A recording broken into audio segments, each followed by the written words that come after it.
Hey guys, welcome to episode number 464.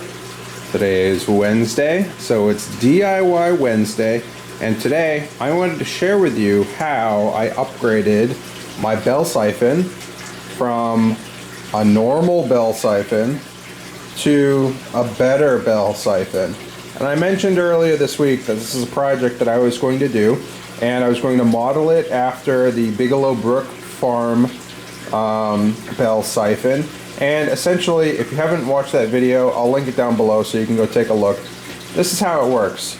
A regular bell siphon for aquaponics, hydroponics, is a system where you have a standpipe, and what happens is when the water in your grow bed rises up to the point where you get to your overflow level, then what happens is you create a siphon, hence the name bell siphon. It's shaped like a bell. You start a siphon, so all of the water in the grow bed starts to siphon all the way down until you get to the bottom, and then your siphon is supposed to break. However, when you design a bell siphon like this, it's super simple. It's only two pieces. You've got the PVC pipe itself, and then you've got an end cap. What can happen, and what happened with mine last year, was it just kept siphoning, and so it was just a slow trickle siphon. And so water was getting filled back into my grow bed from my pump, and it was slowly siphoning back into my barrel down below. And so the water level in my barrel would always stay at the same point.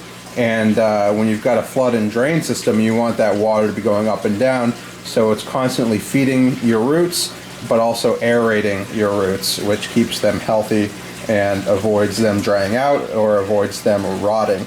So the better bell siphon, which was designed by Bigelow Brook Farm, solves that in a really ingenious way.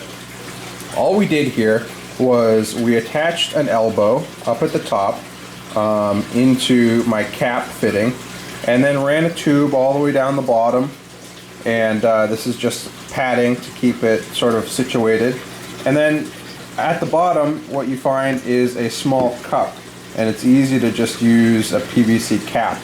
Nothing special about it, except for the fact that this is a much smaller reservoir than if there was no cap. And essentially what we're trying to do here is force the siphon to break. We don't want the siphon to stay on continuously. We want the siphon to break. And that's how you're going to get that water to go up and down and up and down and up and down. So how this works is that little cap is a smaller reservoir. So what happens is when your water rises in your growing bed, it will start to siphon like normal, and then that will force the water down. And then this is the important part: when the water reaches that level of where that cap is, you're siphoning basically underneath, but you're also siphoning through this tube. This is referred to as the snorkel tube.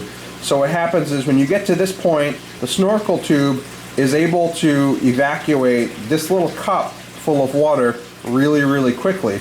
So it's going to start sucking air here way before you suck air over here underneath your bell.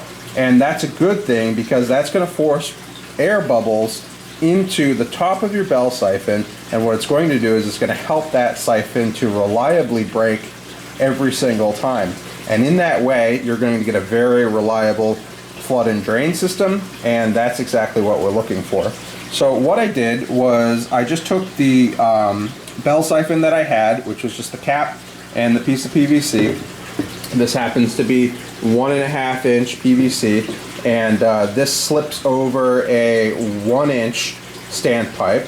And I just took an elbow connector, and I drilled a hole for that, and I just welded that in place, glued it in place, and then I just slipped on a piece of regular tubing, and then I just put a cap down here on the end. And so this is the better bell siphon, and I can't wait to try that out in my grow bed to see if that's going to be the ticket to successfully flooding and draining my aquaponics barrel, my chop and flip barrel. The only other modification that I think I'm going to make is to just add some elbows down below to slow the water down. I might even reduce it from a 1 inch to like a 3/4 inch line, just to reduce the flow a little bit. That way it can also help to break the siphon.